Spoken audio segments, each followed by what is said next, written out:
آپ صلی اللہ علیہ وسلم نے فرمایا، صحیح حدیث ہے، ثلاث جدہن جد وہزلہن جد، تین چیزیں ایسی ہیں جو مذاق میں بھی حقیقت اور حقیقت میں بھی حقیقت. النکاح والطلاق والرجعہ، نکاح وہ بھی مذاق میں ہو جاتا ہے. آپ نے دو گواہوں کی موجودگی میں کسی خاتون سے کہہ دیا میں نے آپ کو اپنے نکاح میں لیا، اس نے مذاق میں کہہ دیا مجھے قبول ہے، تو آپ کی بیوی بن گئی ہو. کتنی خوشی کی بات ہے، سب خوش ہو رہے ہیں. ایسا خوشی آ گئی ایک دم چہروں پہ، حالانکہ کوئی مذاق میں بھی کہے گی نہیں، اتنے آرام سے ہوتا نہیں، اس کو پتا ہے وہ بھی مسلمان ہے. لیکن بہرحال اگر کوئی مذاق میں کہہ دے ہو جائے گا نکاح. شریعت نے قانون اس لیے بنایا تاکہ ان اہم معاملات کو، اہم ترین معاملات کو لوگ مذاق نہ بنا لیں. ورنہ پتہ چلا آپ شادی کر کے دلہن کو گھر لے کر گئے، اس نے کہا میں نے تو مذاق میں بول دیا تھا. کیا کر لو گے بھائی؟ آپ نے طلاق دی، بیوی رو دھو کے گھر جا رہی ہے، آپ کو بعد میں پریشان ہوا، آپ نے کہا میں تو مذاق کر رہا تھا. تو شریعت نے کہا زبان سے لفظ نکالو کسی بھی نہیں ہے. مذاق میں کسی کو چاقو مار دو تو لگے گا یا نہیں لگے گا؟ مذاق میں مارو، سنجیدگی سے مارو، دونوں قسم کے چاقو کا اثر ایک ہی جیسا ہوتا ہے. تو طلاق بھی گولی کی طرح ہے، نکلے گی تو اثر کرے گی. اس میں یہ نہیں ہے کہ نہ ہو. الفاظ کی، زبان کی اہمیت ہے شریعت کی نظر میں. اس طرح کفریہ کلمہ بھی مذاق میں کہو تو ہو جاتا ہے میرے بھائی. کفریہ کلمہ مذاق میں کہو تو بھی انسان کافر ہو جاتا ہے. یہاں ایک چھوٹی سی ایک بات آپ کو بتا دوں، مذاق میں کہنا الگ ہے، غلطی سے کہنا الگ ہے. ایک آدمی کی نیت نہیں ہے کفر کی، اس کی زبان لڑکھڑا گئی اور توجہ اس کی کسی اور بات کی طرف، کوئی ایسا کلمہ زبان سے نکل گیا جس کے دو مطلب نکلتے ہیں، تو پھر شریعت کہتی ہے اس کو اچھے مطلب پہ محمول کرو، غلط مطلب پہ نہ لے کے جاؤ. یہ میں اس لیے بتا رہا ہوں کہ ابھی جنید جمشید کا کیس بہت چل رہا ہے آج کل. اس بیچارے کو ایک عبرت کا نشان بنا دیا لوگوں نے. میں اس کی قرآن و حدیث سے آپ کو مثال دیتا ہوں. پہلے ایک اصول بتاتا ہوں، پھر میں قرآن و حدیث سے وہ اصول انشاءاللہ ثابت کروں گا اور ساری زندگی اسی اصول پہ چلیں. قرآن و حدیث کا اصول ہے کہ جب کوئی شخص اچھا ہو، آپ کو معلوم ہے اس کا یہ نظریہ نہیں ہے، اس کی زبان سے اگر کوئی ایسا لفظ نکلے جو بظاہر اس کے نظریے کے خلاف ہو، تو شریعت یہ نہیں کہتی اسے پکڑ کے بیٹھ جاؤ، بلکہ کہتے اس کی الفاظ کی تعویل کرو، اس کا یہ مطلب نہ لو بلکہ دوسرا مطلب لو. سمجھ رہے ہیں بات کو؟ اور اگر ایک آدمی ذاتی طور پہ برا ہے تو پھر اگر وہ اچھی بات کرتا ہے اور اس میں کوئی برائی کا پہلو نکلتا ہے تو اس کو پکڑا جائے گا کہ تم تو ہو ہی برے، تمہارا مقصد برا ہی ہوگا. اس کی مثال ایسے ہے، دیکھو قرآن جو ہے، قرآن مجید، یہ کتاب توحید ہے نا، توحید کی کتاب ہے، جگہ جگہ توحید ہے. اب قرآن کی کوئی ایسی آیت جس سے کوئی ایسا مطلب مراد لیا جائے جس سے شرک کا پہلو نکلتا ہو تو ظاہر ہے وہ مطلب ہم مراد نہیں لیں گے، ہم کہیں گے تو کتاب ہدایت ہے، اس کا تو کام ہی توحید کی اشاعت ہے. اس کی ایک مثال دیتا ہوں آپ کو. قرآن مجید میں جگہ جگہ یہ اللہ نے فرمایا کہ کسی شے کو حلال و حرام کرنا صرف کس کا کام ہے؟ اللہ کا. کسی نبی کو بھی اجازت نہیں ہے کسی حرام کو حلال کر دیں، حلال کو حرام کر دیں. یہ منصب صرف کس کا ہے؟ اللہ کا. جو شخص یہ سمجھتا ہے کہ نبی کو حلال و حرام کا اختیار ہے، وہ شخص دائرہ اسلام سے خارج ہے، کافر ہے. قطعاً اختیار نہیں، اللہ نے کسی نبی کو بھی اختیار نہیں دیا ہے، بلکہ نبی بھی اس کے پابند ہے کہ اللہ نے جو حلال کر دیا اس کو حلال سمجھے، جس کو حرام کر دیا اس کو حرام سمجھے. قرآن میں آتا ہے وہی کہ قل ارائیتم ما جعل اللہ لکم من رزق فجعلتم منہ حلالا وحراما اللہ اذن لکم ام علی اللہ تفترون. مشرکین کیا کرتے تھے؟ بعض چیزوں کے بارے میں کہتے تھے جانوروں کو کہ یہ ہم پہ حرام ہو گئے، ہم نے بت کے نام پہ چھوڑ دیے. بعض کو کہتے تھے کہ یہ حلال ہو گئے، مردار کو بھی حلال سمجھتے تھے. تو اللہ نے فرمایا کہ بتاؤ جو رزق اللہ نے دیا ہے کیا تمہیں یہ کس نے اختیار دے دیا کہ جس کو چاہو اپنی مرضی سے حلال کر دو اور جس کو چاہو اپنی مرضی سے حرام کر دو؟ اور بتائے کہ جو اللہ کے حلال کو حرام اور حرام کو حلال کرتا ہے وہ در حقیقت اللہ پر بہتان باندھ رہا ہے، جھوٹ باندھ رہا ہے اللہ پر. اسی طرح قرآن مجید میں ایک اور مقام پر آتا ہے یا ایھا النبی لما تحرم ما احل اللہ لک. نبی نے قسم اٹھائی تھی اور کہا کہ آئندہ میں شہد نہیں پیوں گا، شہد مجھ پہ حرام ہے. آپ کا اپنی زوجہ سے کسی بات پہ تھوڑا سا کچھ اونچ نیچ ہو گئی تو آپ صلی اللہ علیہ وسلم نے غصے میں کیا فرمایا؟ میں خدا کی قسم کبھی شہد پیوں گا ہی نہیں. تو اللہ نے کیا فرمایا؟ لما تحرم ما احل اللہ لک، اے نبی شہد تو اللہ نے حلال کیا ہے، آپ اس کو کس پر حرام خود پر کیوں حرام کر رہے ہو؟ تبتغی مرضات ازواجک، بیوی کو خوش کرنے کے لیے، کیونکہ وہ حضرت زینب نے کہا تھا نا کہ آپ کے وہ شہد کی آ رہی ہے، مجھے ہیک سی آ رہی ہے، بو سی آ رہی ہے. تو کیا بیوی کو خوش کرنے کے لیے آپ نے قسم اٹھا لی؟ اللہ کے حلال کو حرام کر دیا. حالانکہ وہاں 100% حرام نہیں کیا، بلکہ یعنی حرام سمجھا نہیں کہ شہد ہر مسلمان پہ حرام کر رہا ہوں، اپنے حق میں ایک پابندی لگا لی کہ میں نہیں پیوں گا. حرام سمجھ کے نہیں، آپ سمجھتے تھے کہ شہد حلال ہی ہے، لیکن معاملہ ایسا ہوگا جیسے حرام چیز کے ساتھ ہوتا ہے، اجتناب ایسے کریں گے جیسے. تو اللہ نے اس چیز کو بھی پسند نہیں کیا کہ آپ کو یہ بھی اختیار نہیں ہے. جب ایک چیز اللہ نے حلال کیا تو اس لیے کہ آپ کھائیں اس کو، تو آپ اس کو کیوں ناجائز کر رہے ہیں اپنے اوپر؟ اس کا بھی اختیار اللہ نے محمد صلی اللہ علیہ وسلم کو نہیں دیا. لیکن ایک جگہ قرآن میں کیا آتا ہے؟ یحل لہم الطیبات ویحرم علیہم الخبائث. نبی کی صفت بیان کی ہے کہ یہ پاکیزہ چیزوں کو حلال کر دیں گے اور خبیث چیزوں کو حرام کر دیں گے. وَلِأُحِلَّ لَكُمْ بَعْضَ مَا حُرِّمَ عَلَيْكُمْ. حضرت عیسیٰ علیہ السلام کی صفت قرآن نے بیان کی. جب وہ آئے تو انہوں نے بنی اسرائیل میں بیان کیا کہ دیکھو جو چیزیں تم پر حرام کی گئی تھیں اللہ کی طرف سے، میں ان چیزوں کو حلال، ان میں سے بعض چیزوں کو حلال کرنے کے لیے آیا ہوں. نہیں آ رہی بات سمجھ میں؟ اب فتنہ پرور آدمی جس کا کام ہی کجی ہو، ہر بات میں نیگیٹو پہلو تلاش کرنا ہو، منفی پہلو، بات کا بھتنگڑ بنانا جسے کہتے ہیں، تعمیری کام اس کی سوچ ہی نہیں ہے، تو وہ قرآن کی ان آیتوں کو پکڑ کے بیٹھ جائے گا. ایک طرف تو اللہ کہہ رہے ہیں نبی حلال و حرام نہیں کر سکتے، دوسری طرف اللہ عیسیٰ ابن مریم کی صفت کیا بیان کر رہے ہیں کہ ان کے آنے کا مقصد ہی ہے کہ اللہ نے بنی اسرائیل پر جو بعض چیزیں حرام کر دی نا، جیسے اونٹ کی چربی حرام تھی بنی اسرائیل پر، تو عیسیٰ علیہ السلام کا مقصد یہ کہ وہ اللہ کے حرام کو آ کے کیا کر دیں؟ حلال کر دیں. اور نبی کے بارے میں، ہمارے نبی کے بارے میں کیا فرمایا کہ ناپاک چیزوں کو تم پر حرام کر دیں گے اور پاکیزہ چیزوں کو حلال کر دیں گے. ایک طرف قرآن کہہ رہا ہے حلال و حرام کرنا کس کا کام؟ اللہ کا. ایک طرف کہہ رہا ہے عیسیٰ ابن مریم اس چیز کو حلال کریں گے جس کو اللہ نے حرام کیا ہے، ان کے آنے کا مقصد ہی یہی تھا. نہیں آ رہی بات؟ تو جس کی طبیعت میں فتنہ ہوگا وہ اس بات کو اچھالے گا. کیسے اچھالے گا اس کی بھی میں انشاءاللہ آپ کو دلیل دوں گا قرآن مجید سے. پہلے یہ سمجھ لیں، آپ فتنہ ہوگا نا جس کی طبیعت میں فتنہ نہیں ہے، جیسے قرآن مجید میں آتا ہے فَأَمَّا الَّذِينَ فِي قُلُوبِهِمْ مَرَضٌ فَيَتَّبِعُونَ مَا تَشَابَهَ مِنْهُ ابْتِغَاءَ الْفِتْنَةِ وَابْتِغَاءَ تَأْوِيلِهِ. بلکہ اس سے بھی زیادہ آیت الحمد للہ الذی انزل علی عبدہ الکتاب ولم یجعل لہ عوجا. اللہ نے اس میں کوئی کجی نہیں رکھی ہے، بالکل واضح بات ہے. لیکن فرمایا کہ جن کی طبیعت میں عوج ہے، ٹیڑھا پن ہے، وہ اس میں ایسی چیزوں کے متلاشی ہوتے ہیں جس سے فتنہ پیدا ہو.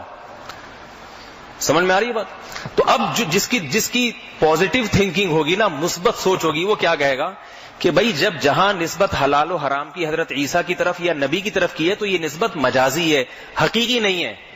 کیونکہ اللہ کریں گے تو خود ہی حلال، مگر زبان کس کی ہوگی؟ یہ حلت کو بیان کس کی زبان سے کریں گے؟ عیسیٰ ابن مریم کی زبان سے. اس لیے اللہ نے اس حلت کی نسبت مجازن حضرت عیسیٰ کی طرف کر دی ہے. مقصد یہ نہیں ہے کہ حضرت عیسیٰ ہی حلال کریں گے، اس کو کہتے ہیں مجازن. کیونکہ اگر آیت ورنہ لمبی ہو جاتی، اللہ کو معلوم ہے کہ میرا قرآن پڑھنے والوں میں اتنی سینس تو ہوگی، اتنی سمجھ تو ہوگی کہ میں جب جگہ جگہ کہہ رہا ہوں کہ حلال و حرام کرنا میرا کام ہے، تو جب میں یہ کہوں گا کہ نبی حلال کریں گے تو یہ سمجھ جائیں گے کہ حلال کرنے کا مقصد ہے حلال ہونے کو بیان کریں گے اپنی زبان سے، خود سے کر نہیں دیں گے. تو ان کے بیان کرنے سے چونکہ وہ چیز حلال ہو جائے گی امت کے لیے، اس لیے گویا کہ یہ خود ہی حلال کر رہے ہیں، حقیقت میں نہیں. کلام میں مبالغہ، بلاغت والا کلام وہی ہوتا ہے تو شارٹ کلام ہو. کہتے ہیں نا عقل مند کے لیے اشارے کافی ہیں. میں اس کی اکثر ایک مثال دیتا ہوں کہ آپ سفر کر کے آ رہے ہوں، اب کوئی آپ سے بار بار فون کر رہا ہے بھائی کیا ہو گیا، آپ کیوں نہیں رہا، آپ فوراً کہتے ہیں بھائی گاڑی پنچر ہو گئی ہے. گاڑی کیا بولتے ہیں آپ؟ گاڑی پنچر ہو گئی.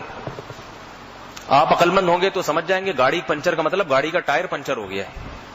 ٹائر کو اس نے شارٹ میں حذف کر دیا ہے, کیونکہ اس کو پتا ہے کہ ساری دنیا سمجھتی ہے کہ پنچر ہونا یہ ٹائر کی صفت تو بن سکتی ہے, گاڑی کی صفت بن ہی نہیں سکتی ہے. لیکن جب وہ آیا تو آپ نے اس کا گریبان پکڑا, گتھم گتھا جھوٹ بولتا ہے میرے سامنے, ایک تو لیٹ پہنچ رہا اوپر سے بہانے کر رہا ہے. وہ کہہ رہا ہے بھائی میں خدا کی قسم گاڑی پنچر ہوگی. گاڑی تو خدا کی قسم پنچر ہو ہی نہیں سکتی, یہیں سے تمہارا جھوٹ پکڑا گیا. نہیں آ رہی بات سمجھ میں؟ تو دلائل کی دنیا میں تو اسے سمجھانا بڑا مشکل ہے, لیکن عقل مند سمجھ جائے گا اس کی تھنکنگ نیگیٹو ہے. سمجھ رہے ہو؟ یہ ہر بات کو بھائی کیوں سمجھ میں نہیں آیا, میں ٹی وی میں آ رہا ہوں کیا, ایسے دیکھ رہے ہیں, نہ گردن ہلا رہے ہیں نہ کر رہے ہیں. یہ سوچ بنا لے ہمیشہ, کیونکہ ہمارے ملک میں یہ فتنے بہت, فلانے نے یہ کر دیا, فلانے ایک احتجاج ایک تماشا. انسان دین پہ آنے سے, جنید جمشید کہہ گا نا گانے گاتا تھا اس وقت اچھا تھا, نہ کوئی اعتراض نہ کوئی. اب اللہ رسول کی کچھ باتیں آنا شروع کر دی تو آئندہ کرتے ہوئے بھی تھر تھر کانپے گا, منہ سے کوئی کچھ نکل نہ جائے, یہ سارے مولوی پکڑ کے کشمبڑ بنا دیں گے. ایک آدمی کا پتا ہے کہ بھائی وہ اس کے دل میں امی عائشہ کی نفرت نہیں ہے, اہل سنت والجماعت میں سے, تبلیغی جماعت میں سے اس کا تعلق ہے, تو وہ کیوں, اس کو کیا پیسے ملیں گے کہ حضرت عائشہ کی مخالفت کر کے زبان سے بے احتیاطی کی بات نکل گئی. اس پہ زیادہ زیادہ یہ ہونا چاہیے کوئی بڑے بزرگ اس کو لکھ دیں کہ بھائی تھوڑا سا ذرا احتیاط کیا کریں, ایسا لفظ نہ کہیں جس میں ختم ہو گئی بات. اتنا تماشا ہو لکھ لکھ کے اس کے خلاف انٹرنیٹ پر, یہ پاگل ہے, یہ دار اسلام سے یہ توبہ نہیں کرتا, 400 علماء کے فتوے اس کے خلاف. بڑے علماء میں کوئی بھی ایسی فتوے نہیں لکھتا, یہ ذہن میں رکھ. سب کی بات نہیں کر رہا, کچھ بیچارے مخلص بھی ہوتے ہیں لیکن سادہ ہوتے ہیں, کچھ کو ویسے ہی مشہور ہونے کا شوق ہوتا ہے. ایک آدمی نے اعلان کیا, یہ میں قرآن کی ایک آیت بتاؤں گا, یہ کہیں رہ نہ جائے, ایک اور آیت اس سے ملتی جلتی, وہ رہ نہ جائے, لیکن درمیان میں ذرا ایک چھوٹی سی کہ شہرت جو کیسی چیز ہے. ایک آدمی نے اعلان کیا, جاہل تھا بالکل وہ, اس نے کہا کتا حلال ہے, یہ میرا فتویٰ ہے. ریٹن فتویٰ لکھ کے اپنی دستخط بھی اور کہیں سے مہر بنوا کے ٹھپا لگا کے شائع کر دی. لوگ گھر میں آئے کر رہے کتا حلال ہے, جواب دے دلیل. اس نے کہا بھائی قرآن حدیث کی روشنی میں بات کروں گا, میں دلیل سے بات کروں گا. پھر نے کہا بتاؤ دلیل. اس نے کہا ایسے ہی نہیں, میری 10 سال کی تحقیق, میں ایسے چوک پہ کھڑے ہو کر گٹر کے ڈھکن پہ بیٹھ کے تمہیں سمجھا دوں. مناظرہ ہوگا کھلے عام, بڑے بڑے علماء کو بلاؤ, جب سارے علماء اور اتنے لاکھ لوگ جمع ہوں گے ان کے سامنے مناظرہ جیتوں گا, تاکہ پتہ چلے یہ مولوی آج تک لوگوں کو بیوقوف بناتے رہے. یہ بھی ان کا بھی تو سامنے ہو نا, ایسے نہیں میرے پاس جو علم ہے ایسے تھوڑی ضائع کروں گا. لوگ علماء کو آ کے سمجھا رہے ہیں, پاؤں پکڑ رہے ہیں, بھائی حضرت چلیں, کھلے عام دعوت. علماء کیا ہے, بیوقوفوں سے تھوڑی ہم کیوں, ہم اس سے وقت سب کو پتہ ہے کتا حرام ہے, اس پہ کوئی بحث کی کیا ضرورت ہے حضرت. لیکن وہ تو پھر علماء کو بدنام کر رہے ہیں نا کہ بڑے سے بڑے علامے بھی میرے پاس بیٹھنے کے لیے تیار نہیں ہے. اب جناب ساری دنیا اس کے, وہ بار بار علماء کو چیلنج, لوگ علماء کو سمجھا رہے ہیں کہ حضرت یہ تو ہماری ذلت ہے, جواب دیں ورنہ رجوع کا اعلان کریں. علماء کہہ رہے ہیں ہم بے وقوف لوگوں کے لیے ہمارے پاس ٹائم نہیں ہے. اس تو فتنے اٹھتے رہتے ہیں. بہرحال جی کچھ علماء کو, سادہ علماء تھے, ان کو خیال ہوا کہ بھئی چلو یار چلتے ہیں. ڈر بھی رہے کہ بہت ہی عجیب سا دعویٰ کیے گا, ایسا نہ ہو کہ مسئلہ نہ ہو جائے کہیں, اتنے کانفیڈنس کے ساتھ. اس نے کہا کہ بند کمرے میں نہیں, کھلے عام. اب چونکہ موضوع ایسا تھا اس میں ہر ایک کو دلچسپی ہوتی ہے. موضوع ایسا تھا بھئی یہ تو ساری شیعہ بھی کہتے ہیں کتا حرام, حتیٰ کہ قادیانی بھی کتے کو حرام کہتے ہیں, ٹھیک ہے, بریلوی بھی کہتے ہیں, دیوبندی بھی کہتے ہیں, سارے لوگ ہی کہتے ہیں, یہ اہل حدیث بھی کہتے ہیں. یہ کون سا فتنہ آ گیا. بہرحال جی ٹائم رکھ لیا گیا, اسٹیج سجایا گیا, میڈیا والے او اخباروں میں وہی بندہ, وہی فلانے تصویریں آ رہی ہیں, گروپ فوٹو آ رہے ہیں, کتے بغل میں کتے کا گوشت کھا رہا ہے, کچھ میں بھی اپنی طرف سے لگا رہا ہوں, لیکن بہرحال فرضی واقعہ ہے نا تو اسی قسم کا ہوگا. وہی گروپ فوٹو کتوں کے ساتھ اور کتوں کے گلے میں ہار. بہرحال جی لایا گیا اس کو اسٹیج پہ, تو اس نے کہا پہلے آپ اپنے دلائل نے کتے کے حرام ہونے کے, ان عالم کو جو آتے تھے انہوں نے دے دیے. کہا جی اب آپ دیں حلال ہونے کے. سارے کیمرے اس کی طرف. اس نے کیمرہ ہاتھ میں لیا, اس نے کہا بات یہ ہے کہ مجھے دنیا میں کوئی جانتا ہی نہیں تھا, میں بھی کوئی شخصیت ہوں, ٹھیک ہے نا. اچھا بھاگنے کے لیے کتے کا پہلے سے انتظام کیا ہوا ہے کہ تمہیں اتنا پروٹوکول دے رہا ہوں مجمع سے بھاگوں گا, صحیح ہے نا, کتے پہ بیٹھ کے بھاگوں گا, گھوڑے کا کتے کا یا موٹر سائیکل کا یا جو بھی چیز. تو کہا لوگوں مجھے کوئی جانتا ہی نہیں تھا, میں نے بہت کوشش کی نام میرا دنیا میں مشہور ہو جائے, کوئی طریقہ نہیں تھا, یہی ایک طریقہ. اب اللہ نے مجھے اتنی شہرت دے دی ہے, کہیں بھی میرا نام آئے گا لوگ کہیں گے وہی ہے. کتا پہلے بھی حرام تھا, آج بھی حرام ہے, آئندہ بھی حرام رہے گا, لیکن اللہ کے فضل سے مجھے اللہ نے میرے نام کو دنیا میں مشہور بہت. یہ کہا اور بھاگ گیا وہاں سے. سمجھ آئی بات؟ تو یہ شہرت جو ہے نا, شہرت یہ بڑی عجیب چیز ہے.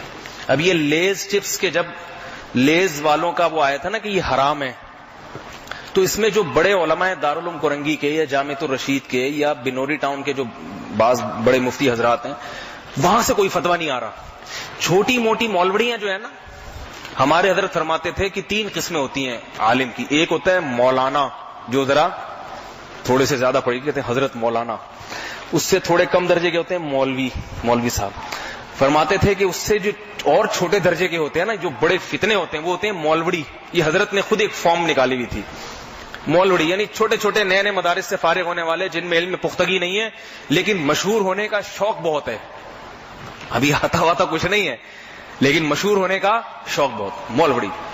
تو وہ امت اخبار بھی اور مختلف اخبارات ایسے مولوی حضرات کے چھوٹے موٹے جو ہم جیسے نالائق, ان کے فتوے لے کے اخباروں میں شائع کرنا. حضرت مولانا فلاں دامت برکاتہم العالیہ. حالانکہ میں ان کو جانتا تھا کہ یہ بیچارے, اور ان کے فتوے آ رہے ہیں اخبار میں. اخباروں کی تو اپنے وہ ہوتے ہیں نا, مفاد ہوتے ہیں. لیز چپس کو اخبار جب حرام قرار دیتا ہے نا, تو اس کا مقصد حلت حرمت نہیں ہوتا, اس کو بھی ذاتی مفاد ہوتے ہیں.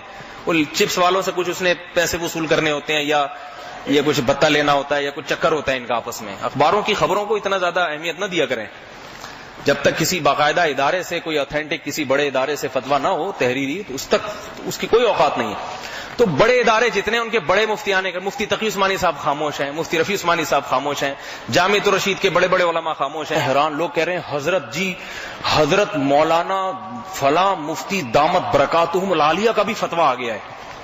میں نے کہا کہاں ہے, مجھے دکھایا تو پتہ چلا وہ بیچارہ. تو یہ شہرت کے لیے نا لوگوں نے, مجھے نہیں, میں نہیں کہتا کہ لیز حلال ہے حرام ہے, وہ تو آپ جو حضرات نے فتویٰ دیا اسی پر میرا خیال ہے یہ جوازی کا فتویٰ ہے. جامعۃ الرشید جو ہمارا ادارہ ہے اس کی تحقیق بھی یہی ہے کہ جائز ہے. اب سب کھا رہے ہیں, جنہوں نے فتویٰ دیا تھا نا وہ بھی لیز چپس ہی خرید کے کھا رہے ہیں. تو اس لیے دین کو ایک تماشا بنایا ہوا ہے. تو خیر میں جلدی سے وہ اپنی موضوع کو مکمل کروں کہ جس کی طبیعت نیگیٹو ہوتی ہے نا, وہ ہمیشہ کس طرف جائے گا, منفی سوچ کی طرف. قرآن میں بھی پھر وہ منفی چیزیں نکالے گا. تو میں یہ بتا رہا تھا کہ آپ نے کیا کہا کہ بھی میری گاڑی پنچر ہو گئی ہے, تو شارٹ میں آپ نے کیا کیا, گاڑی کے ٹائر کے لفظ کو آپ نے حذف کر دیا. سمجھ رہے ہیں بات کو, یہ کلام میں شارٹ. تو اللہ نے بھی, اللہ تعالیٰ جو اصل کلام تھا وہ کیا ہے کہ عیسیٰ ابن مریم کو ہم نے اس لیے بھیجا. عیسیٰ ابن مریم نے کہا میں اس لیے آیا ہوں تاکہ اللہ نے تم پر جو چیزیں حرام کر دی ہیں میں ان کے حلال ہونے کے بیان کرنے کے لیے آیا ہوں. یہ بیان کرنے کے لیے آیا ہوں کہ وہ تم پر اللہ کی طرف سے حلال ہو گئی ہیں. اب یہ کلام ہو جاتا ہے لمبا, تو اس لیے شارٹ کٹ میں یوں کہہ دیا گیا کہ میں ان کو حلال کرنے آیا ہوں. سمجھ میں آ رہی ہے بات؟ اس کی اور بہت ساری مثالیں قرآن مجید میں بھی, احادیث میں بھی, وقت اتنا نہیں ہے ورنہ میں سمجھاتا. ایک مثال اور دے دوں. قرآن مجید میں آیت نازل ہوئی, انکم وما تعبدون من دون اللہ حصب جہنم, تم اور تمہارے معبود جن کی تم عبادت کرتے ہو یہ سب جہنم کا ایندھن ہے. یعنی یہ دن معبودوں کی تم عبادت کر رہے ہو نا, یہ بت وغیرہ, یہ تم سب کیا ہو, یہ بت بھی تمہارے ساتھ جہنم میں جائیں گے. تو فتنہ پرور لوگ تھے نا, انہوں نے کہا اچھا معبود تو عیسیٰ ابن مریم بھی ہیں, ان کی بھی تو عبادت ہوتی ہے. عزیر علیہ الصلوۃ والسلام جن کی یہودی عبادت کرتے تھے, سب یہودی نہیں, یہودیوں کا ایک فرقہ تھا جو عبادت کرتا تھا. تو عزیر علیہ السلام, عیسیٰ ابن مریم, یہ بھی جہنم میں, کیونکہ قرآن نے یہ تھوڑی کہا بت جہنم میں. قرآن نے کیا, تم جتنے معبودوں کی عبادت کرتے ہو سب کے سب کیا ہیں, جہنم میں جائیں گے. بغلے بجانے لگے, ڈھول پیٹنے لگے, او دیکھو قرآن میں کیسی غلط آیت آ گئی ان کے نظریے کے خلاف. یہ سب عیسیٰ ابن مریم کو بھی, ایک طرف عیسیٰ ابن مریم کے اتنے فضائل ہیں, سورہ مریم نازل ہو رہی ہے عیسیٰ ابن مریم کی, اور دوسری طرف قرآن کیا کہہ رہا ہے, وہ بھی جہنم میں.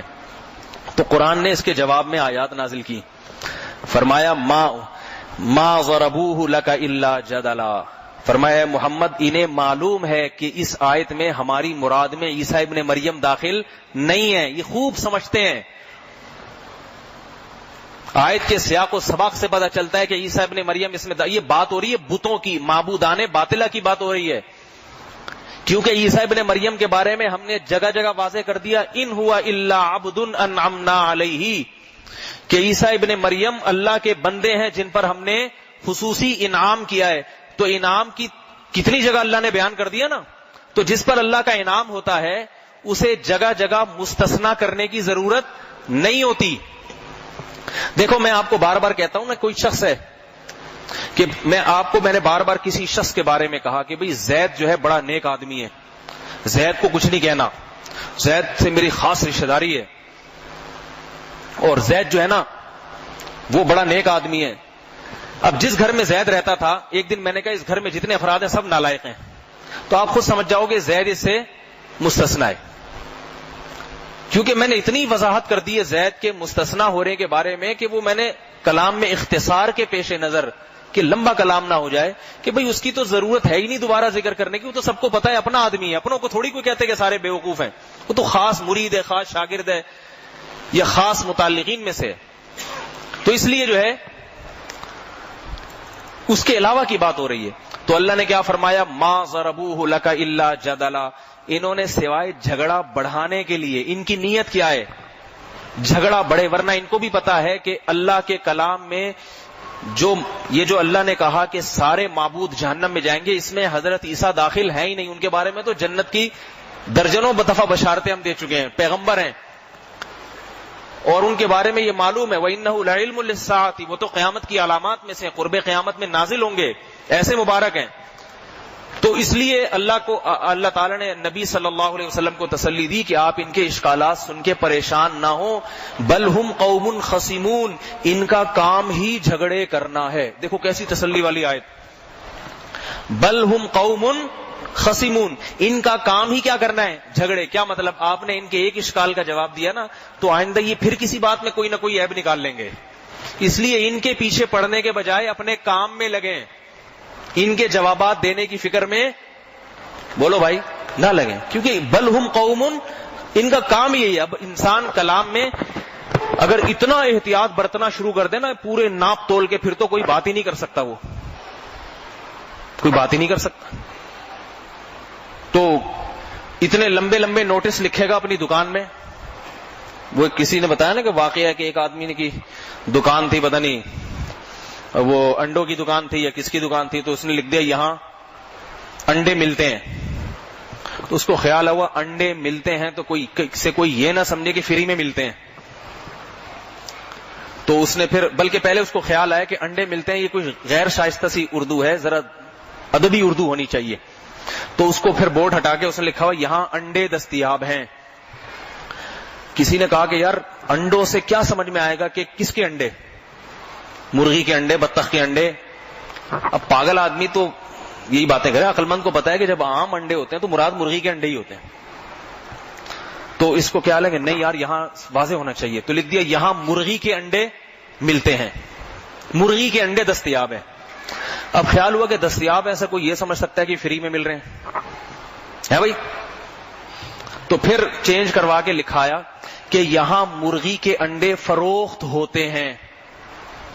اب خیال ہوا فروخت ہونے سے یہ واضح نہیں ہوگا کہ میں فروخت کرتا ہوں یا کوئی دوسرا ادھر آ کے فروخت کرے. فروخت کرنے کا لفظ تو خریدنے پہ بھی ہوتا ہے نا، کہ فروخت ہوتے ہیں یعنی آپ آئیں فروخت کریں ہم خریدیں گے.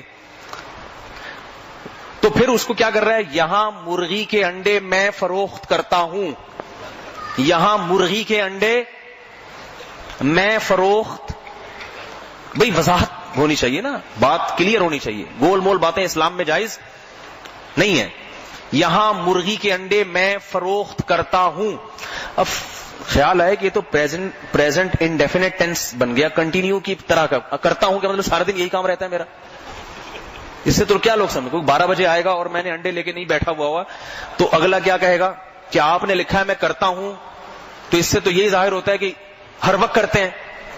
تو پھر یہاں صبح 8 بجے سے لے کے رات 8 بجے تک میں مرغی کے انڈے فروخت کرتا ہوں.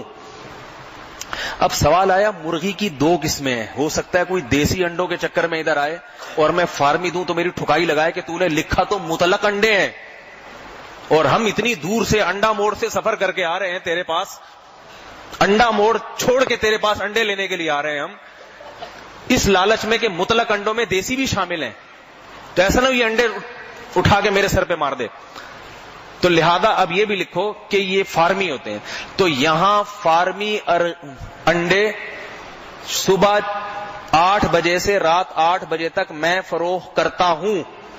اب سوال ہوا کہ فروخت کرتا ہوں, اس سے متبادر ہوتے مارکیٹ ریٹ پہ ہی فروخت کرتا ہوں نا, لیکن کوئی یہ سمجھ سکتا ہے, ہو سکتا ہے کوئی سستے ریٹ پہ فروخت ہو رہے ہوں اور اس سستے کے چکر میں آئے, تو قیمت بھی ڈیفائن ہونی چاہیے. لوگ کہہ رہے چھوڑ دے اس سے تو انڈے نہیں بیچے گا, جتنا تیرا وقت اس کے کریکشن میں لگ رہا ہے نا, اس کی تصحیح میں سائن بورڈ کی, اتنی دیر میں تو 3 درجن انڈے بیچ چکا ہوتا, بلکہ اس سے بھی زیادہ. وہ کہہ رہے نہیں بھائی, کوئی اگر اعتراض کرے گا تو میرے پاس اس کا جواب تو ہے نہیں. تو لوگ کیا کہیں گے, بھائی یہ اعتراض کرنے والا بیوقوف ہوگا, اس کا مقصد ہی تیرا انڈوں کا کاروبار بند کرنا ہے کہ تاکہ تو سارا دن سائن بورڈ کی تصحیح میں ہی لگا رہے. کہہ رہے نہیں, ابھی ایک کریکشن باقی ہے, ایک کریکشن. میں یہاں صبح 8 سے رات 8 بجے تک مرغی کے انڈے مارکیٹ ریٹ پر فروخت کرتا ہوں. پھر ایک اشکال ہو جائے گا کہ مارکیٹ ریٹ تو روزانہ بدلتے ہیں, تو جس دن سائن بورڈ لگایا ہے اس دن کے مارکیٹ ریٹ کے حساب سے کوئی آئے بولے یہ تو آپ کی نیت تو اس دن کا مارکیٹ ریٹ تھا نا, جو روز بدلتے ہیں وہ بھی تو میں یہاں مرغی کے انڈے اس مارکیٹ ریٹ پہ صبح 8 سے رات 8 بجے تک فروخت کرتا ہوں, جو ریٹ اس دن کے ہوں جس دن جو بندہ انڈے خریدنے کے لیے آ رہا ہے. بیچ لے گا انڈے تو جو بھی دین کی خدمت میں لگا ہوا ہے نا, اس پر ایسے اعتراضات ہوتے رہتے ہیں, اس کے بیانوں میں لوگ کیڑے نکالتے رہتے ہیں. اب اس سے یہ نہیں ہو سکتا کہ وہ ایسی غلطیاں چھوڑ دے, کتنا ہی کر لے پھر بھی غلطی ہوتی ہے انسان سے. اس کا حل یہ کہ جو اعتراض کرنے والے ہیں ان کو لفٹ ہی نہ کرائی جائے, کرتے رہو اپنے کام میں لگے ہوئے. ہمارے اکابر کا یہی طریقہ رہا ہے. میرے اوپر پتہ نہیں کہ لوگ آ کے کیا کہ آپ نے اس دن بیان میں یوں میں بول دیا جو بولنا تھا. ہم مسلمان ہیں, لا الہ الا اللہ پڑھتے ہیں, صحابہ سے محبت بھی کرتے ہیں, سمجھ آ رہی بات, کوشش کرتے ہیں آپ سے زیادہ محبت کریں. باقی الفاظ میں تھوڑا بہت انسان ہے بھائی وہ. تو اس لیے جنید جمشید کی باتوں کو بھی لوگ اچھال کے نا پتہ نہیں کیا کچمبڑ بنا دیا اس کا بیچارے کا. ایسی جی معافی کا کلپ بھی شائع کر دیا, تو اچھی بات ہے, معافی کا کلپ آ جائے تو اور اچھی بات ہے. لیکن بات میں نے مجھے جو سنی ہے وہ کوئی ایسی بات نہیں تھی, اس میں کوئی اس کا مقصد حضرت عائشہ کی